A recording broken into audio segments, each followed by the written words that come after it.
Ambil Alkitabnya segera. Kita bahas sebuah cerita tentang Elisa kali ini. Dulu sempat saya bahas soal Elia, gurunya. Sekarang muridnya ya, lebih dahsyat. Tapi mari kita fokus pada Tuhan, Sang Pembuat mujizat. 2 Raja-Raja pasal 4 ayat 1 sampai ayat yang ke-7. 7 ayat hari ini. 2 Raja-Raja pasal 4 ayat 1 sampai 7 beri judul Mujizat yang tak terasa. Ya, Anda nggak salah dengar. Mujizat yang tak terasa. Apa itu? Kita baca dulu ya. Minyak seorang janda.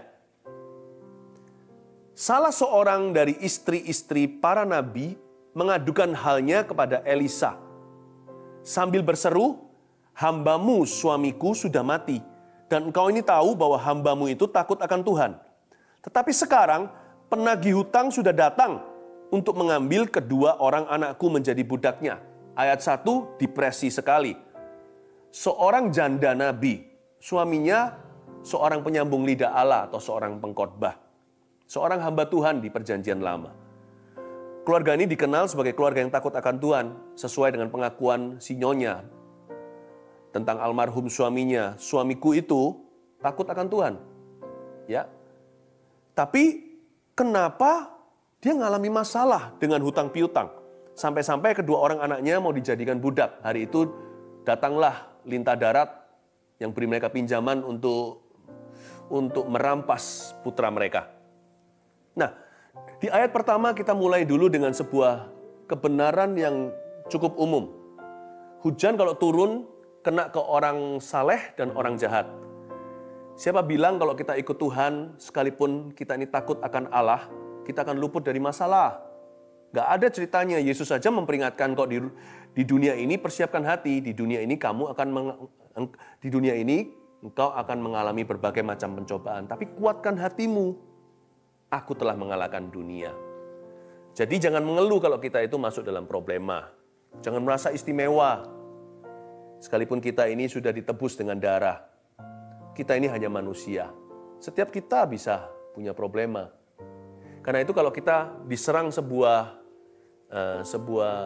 problem, katakan sebuah masalah, jangan kita langsung kecewa sama Tuhan. Aku ini loh melayani Tuhan, kenapa aku alami begini? Aku ini loh takut akan Allah. Mengapa nggak diluputkan? Aku ini loh menyembah Tuhan, kenapa kok tidak mengalami keberuntungan? Tuhan tidak berjanji smooth sailing, saudara. Tuhan tidak berjanji segala sesuatu mulus dalam kehidupan kita. Selain itu, kita pun banyak membuat kesalahan. Kita harus belajar pula dalam kehidupan. Tapi yang pasti kalau kita mengalami problema, ingatlah satu pesan Tuhan di ayat pertama. Bahwa masalah bisa menjadi pintu mujizat kita. Itu dia. Lihat dulu kesempatan dalam kesempitan. Bahwa problema kita ini bisa mendatangkan kebaikan. Jadi jangan usut asal-usulnya. Lalu kita merasa diri berhak untuk diperlakukan istimewa. Aku ini loh melayani Tuhan. Aku ini loh memberi persembahan. Aku ini loh nolong orang miskin, orang yang papa. Kenapa aku mengalami yang beginian? Kata-kata itu nggak ada gunanya. Tidak membuatmu maju, malah membuat mundur. Kata-kata itu mendatangkan kekalahan. Dia tidak mengarahkan diri pada solusi. Apalagi mujizat nggak akan sampai ke sana kalau hati kita sudah kecewa dari awalnya. Ingatlah di ayat pertama, cerita indah ini nanti di ujungnya terjadi mujizat yang dahsyat. Dimulai dengan satu keluarga yang takut akan Tuhan dilanda problema. Ingat ini ya, mujizat bisa menjadi apa? Pintu masuk mujizat. Masalah bisa menjadi pintu masuk mujizat kita. Tapi nggak otomatis. Itu pintu. Kuncinya kita juga harus punya. Buat apa kalau ada pintunya di seberang sana. Di balik pintu itu ada penyediaan, ada persediaan Allah. Tapi kalau pintu itu terkunci ya percuma. Nah, kita harus memahami kuncinya di mana. Lewat story ini atau lewat cerita ini kita akan menemukan kuncinya apa. Lihat ayat berikutnya, ayat 2. Jawab Elisa kepadanya. Jadi Elisa bicara sama si janda yang sedang panik nih. Apakah yang dapat kuperbuat bagimu? Elisa tanya begitu. What can I do for you? Elisa itu mewakili Tuhan ya, jangan salah di sini. Jangan sampai kita lupa. Tuhan itu selalu mulainya begitu. Ketika suatu hari ada orang buta, duduk mengemis-ngemis lalu teriak-teriak, anak Daud, sembuhkan aku.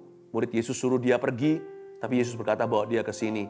Lalu ketika ketemu sama Tuhan, Yesus bertanya, what can I do for you? Tuhan itu baik sekali. Tuhan itu memberikan dirinya di posisi untuk dimintai oleh kita. Karena dia Bapa. Kalau dia Raja mungkin dia hanya menuntut untuk disanjung, diberi upeti. Tapi karena dia adalah Ayah, Bapa kami di dalam sorga, beri kami rezeki kami pada hari ini. Bahkan luputkan kami dari semua mara bahaya, bebaskan dari yang jahat segala. Dia itu memang sengaja memberi diri di posisi permintaan kita. Karena hatinya murah. Bukan murahan loh ya, hatinya murah hati maksudnya. Jadi Tuhan itu lebih ingin memberimu mujizat daripada Anda ingin memperoleh mujizatmu sendiri. Karena mujizat yang Anda terima itu Anda tidak beli. Tapi Yesus sudah membelinya lunas dengan darah yang mahal. Kesembuhan, persediaan, segalanya di kitab Roma dikatakan kalau anaknya aja dia tidak sayangkan, dia korbankan. Masa dia akan perhitungan, Roma 8 katakan tidakkah dia akan memberikan segala-galanya. Kalau Tuhan Yesus di pihak kita. Ya, kalau di perjanjian baru dikatakan berulang-ulang, kalau Yesus aja tidak disayangkan, masa dia pelit sama kita? Ya kan? Jadi Tuhan itu lebih ingin memberikan kepada kita daripada kita rindu untuk menerima. Bahkan di Yesaya 53 tentang pengorbanan Yesus di kayu salib, yang kita tahu kan Yesus mati untuk dosa kita. Tapi tahu nggak? Tapi Yesaya berkata dengan jelas, dia juga memikul sakit penyakit kita, oleh bilur-bilurnya kita menjadi sembuh. Whatever miracles, name it, apapun mujizat yang Anda butuhkan, Tuhan dengan senang hati mengabulkan. Itu kabar baiknya bukan? Tapi saya nggak ajarkan Anda dan saya untuk serakah, untuk manipulasi Tuhan. Kalau sama Tuhan itu hanya ada maksudnya. Ada orang yang gitu kan, kalau ada maksud sama kita baru baikan. Ya nggak gitu sih. Tetapi ada orang juga yang terlalu jual mahal sama Tuhan. Ada satu raja disuruh minta tanda, Nabi Yesaya juga. Ogah-ogahan dia berkata, nggak usah lah. Nggak perlu kita sok rohani sama Tuhan. Kalau Tuhan sudah tanya sama kita, what can I do for you? Open your mouth and tell him. Exactly. Sekalipun dia maha tahu, beritahu. Supaya hatimu murni dan tulus ketika memintanya. Tuhan itu nggak apa-apa dimintain. Bukankah dia yang perintahkan kepada kita, mintalah. Itu perintah loh, mintalah. Ya, ada orang yang berkata, jangan sama Tuhan tuh minta-minta. Saya ngerti. Banyak orang menyalahgunakan imannya. Tapi bukan berarti kalau orang meminta itu selalu salah guna iman. Ya, dan Tuhan itu baik sekali. He's so good. Dia berkata, what can I do for you? Lihat lagi ayat 2. Jawab Elisa kepadanya, apakah yang dapat ku perbuat bagimu? Lalu kata-kata berikutnya nih, perhatikan, beritahukanlah kepadaku apa-apa yang kau punya di rumah. Nggak berhenti di what can I do for you. What do you have that could be surrendered to him? Apa yang kamu punya yang bisa kau serahkan pada Tuhan? Berkatalah perempuan itu, hambamu ini tidak punya sesuatu apapun di rumah kecuali sebuah buli-buli berisi minyak. Saya kasih kuis dadakan. Di ayat 2 ini, pertanyaan Elisa gampang. You punya apa? Ya kan, setelah dia berkata, what can I do for you? Apa yang bisa saya lakukan untuk kamu? Lalu selanjutnya dia tanya, kamu punya apa?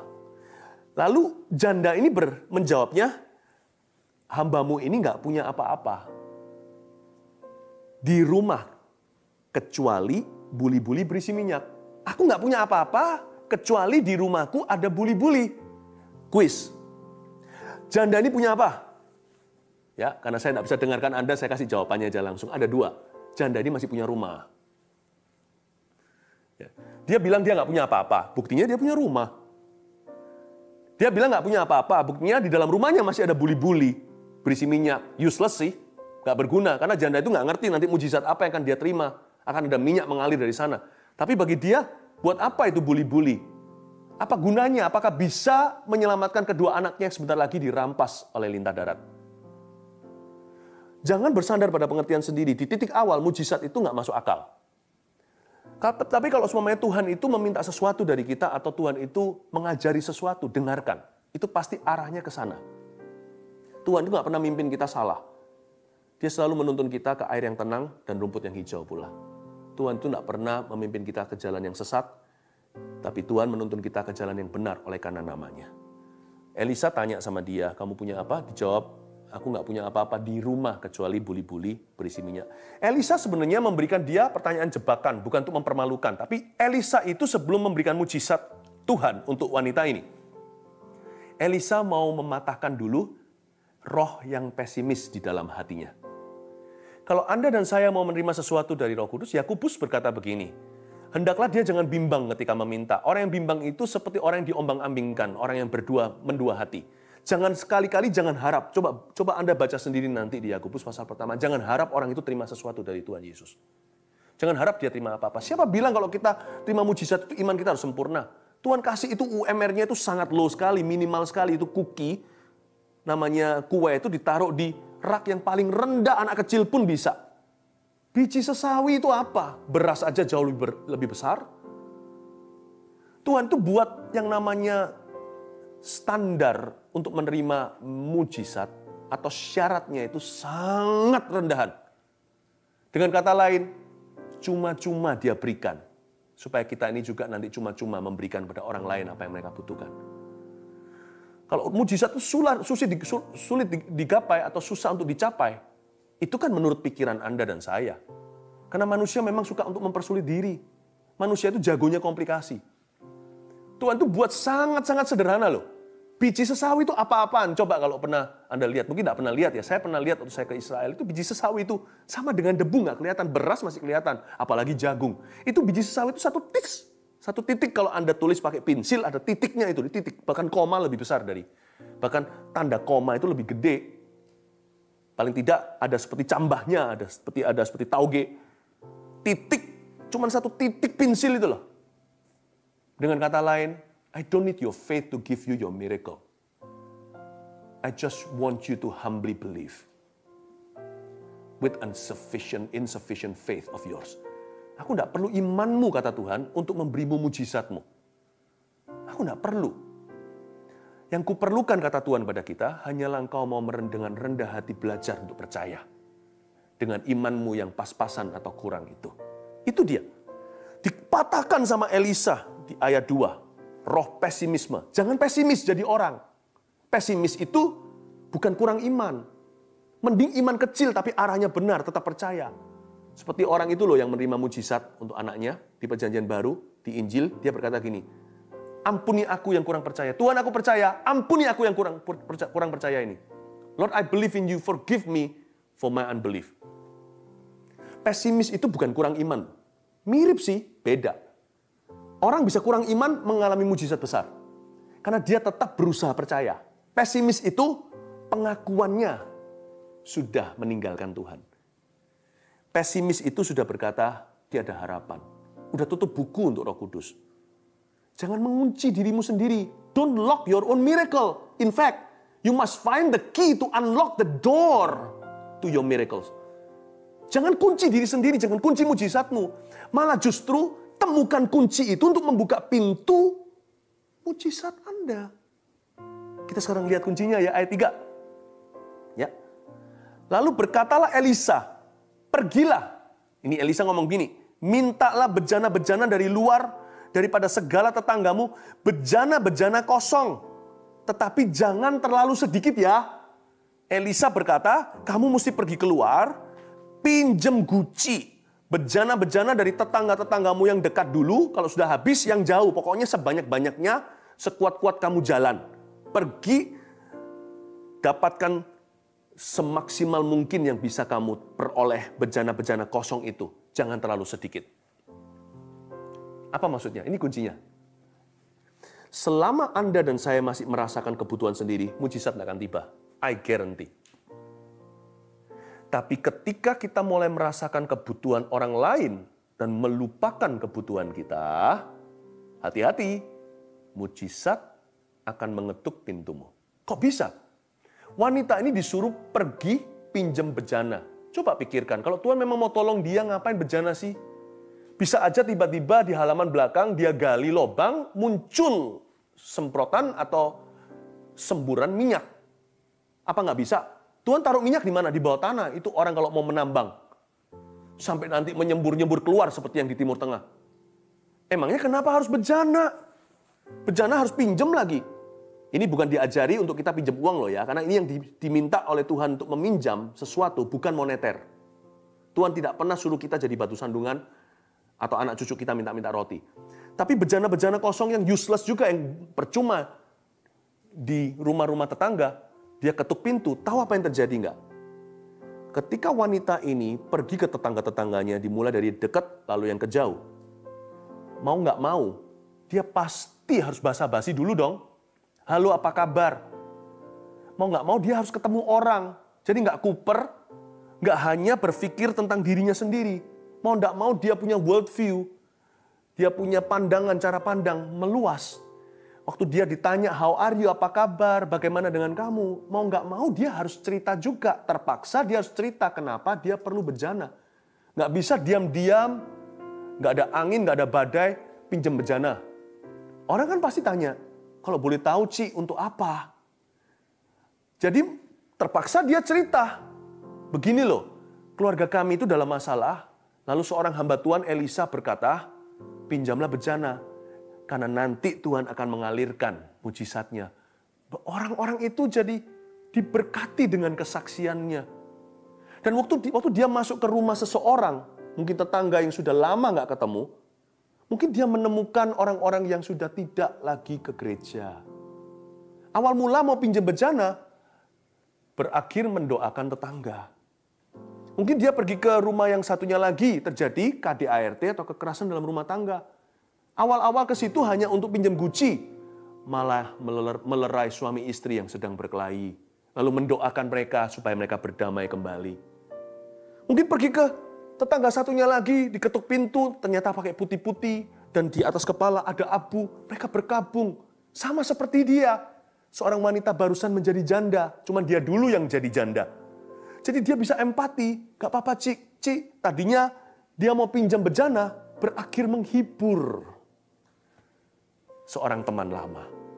Saya yakin loh, Tuhan gak suruh dia pergi pinjam guci karena Tuhan butuh.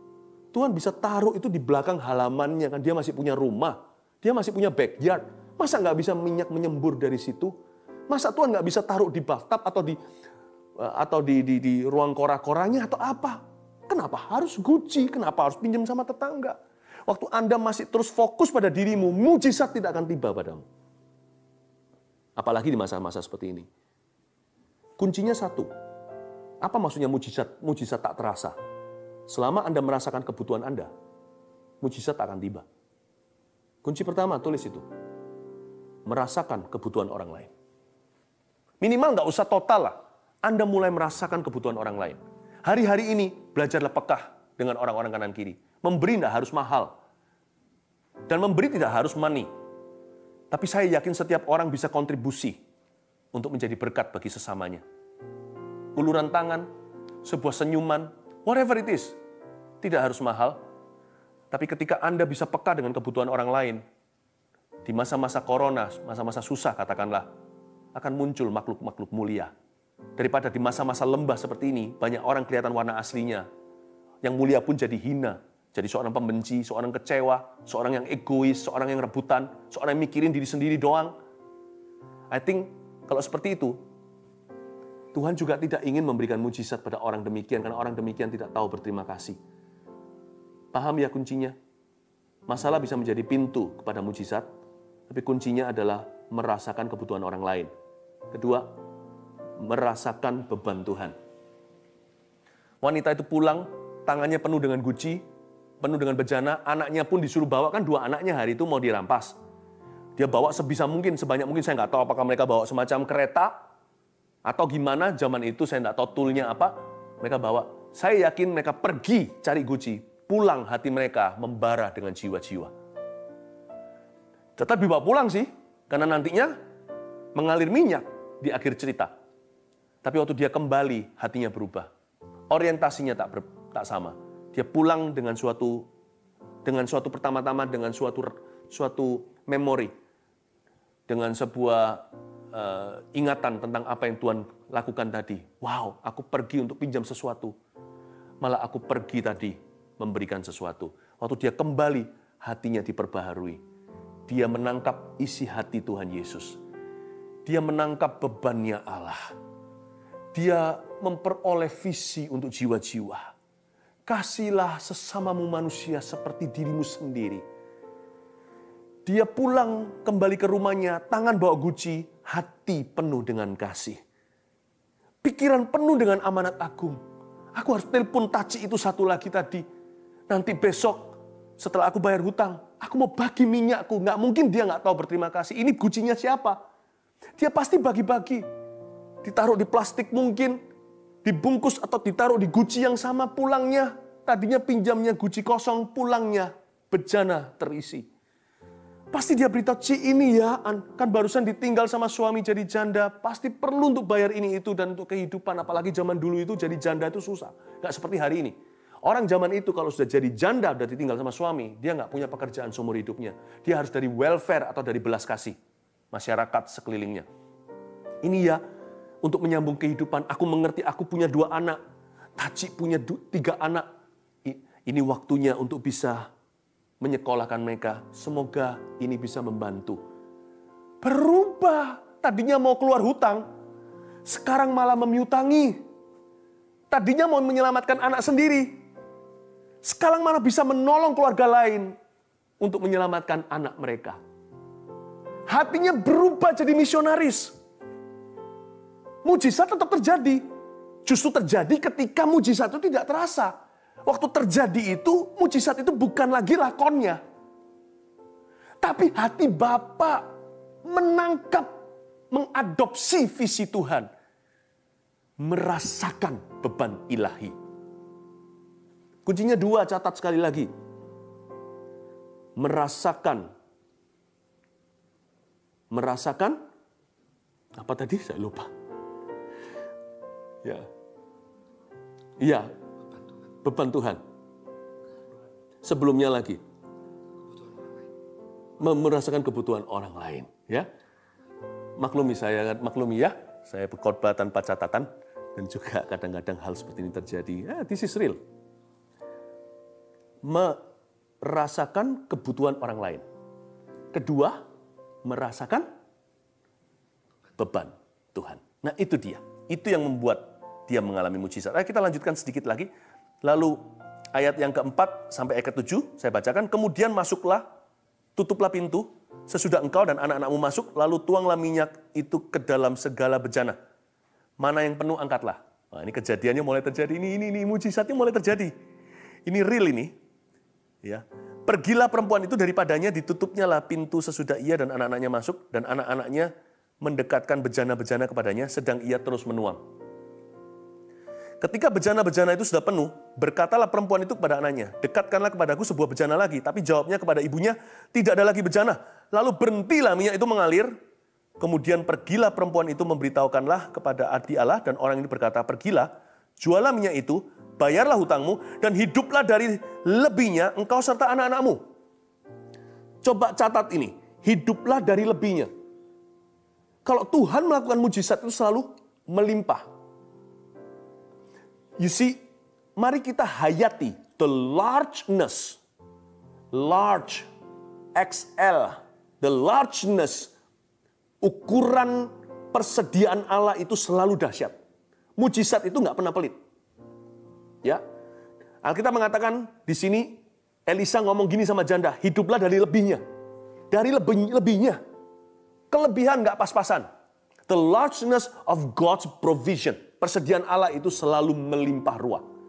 Nah coba kita sekarang catat lagi satu, saya kasih tambahan catatan, 3 ciri penyediaan Allah.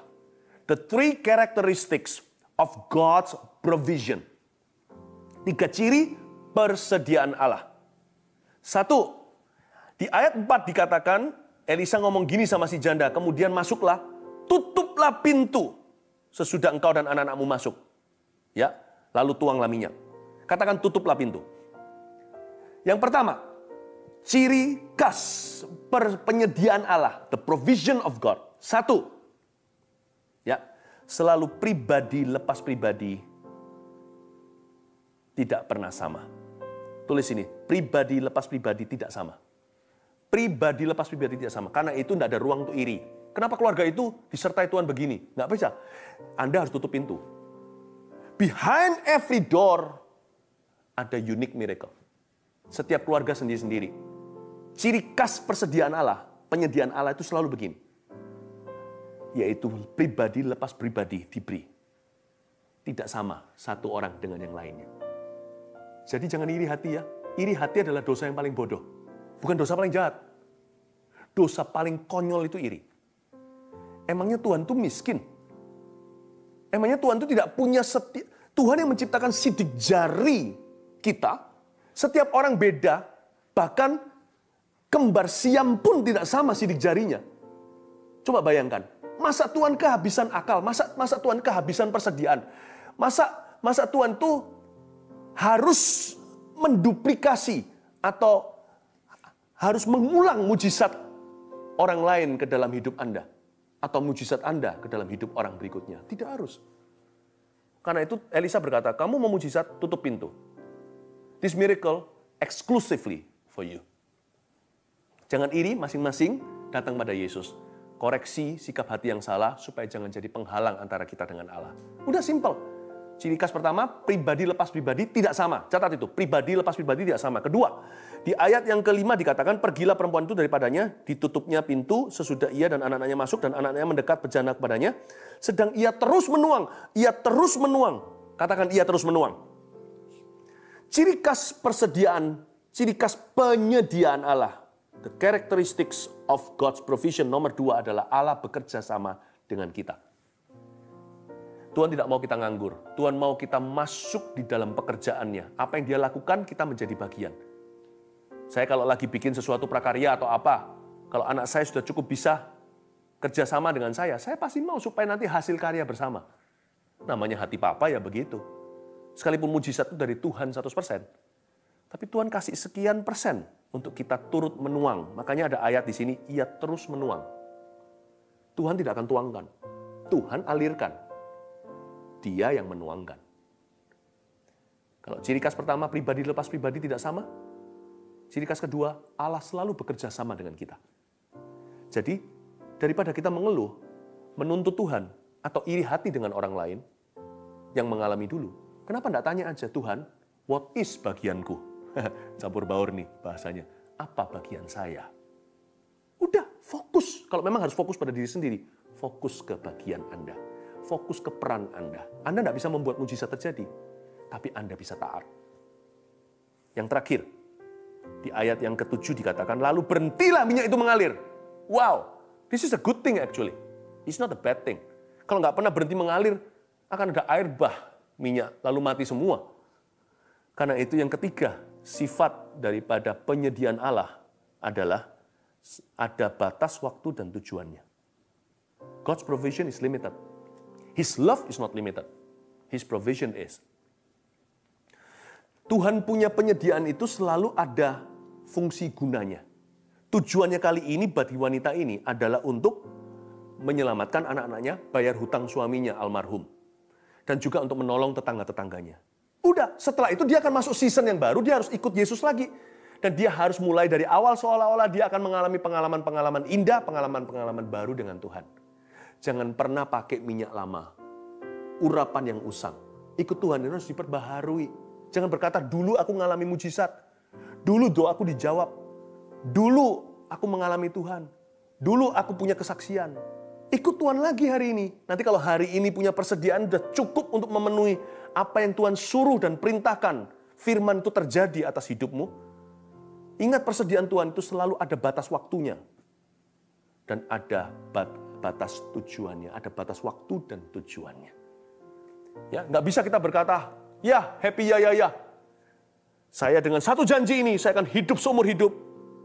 Udah, dari mujizat yang terjadi kemarin, saya bisa sekarang tinggal sila kaki, tinggal hidup happily ever after. Nggak begitu. Kita harus mengerti maksud ilahi di balik setiap persediaannya hari ini. Apa purpose-nya? Supaya kita menjadi giver. Supaya kita bersuka cita, supaya kita bisa cerita sama orang lain bagaimana Tuhan menolong kita dan menjadi inspirasi supaya mereka pun cari Tuhan. Supaya kita bisa menolong sesama. Atau supaya kita bisa memberi makan keluarga kita. atau supaya kita bisa menemukan suatu jalur pekerjaan yang baru, atau whatever, apapun itu. Bersyukurlah pada Tuhan dan berbuahlah setiap musimnya. 1, 2, 3, ciri khas penyediaan Allah adalah 1, pribadi lepas pribadi tak sama. 2, Allah bekerja sama dengan kita. 3, ada batas waktu dan tujuannya.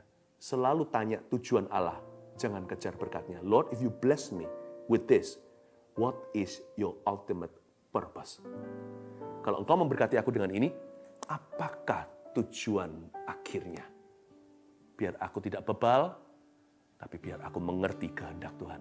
Tangkaplah hati Allah, rasakan bebannya, rasakan kebutuhan orang lain, dan mulai bukalah pintu mujizat Anda itu.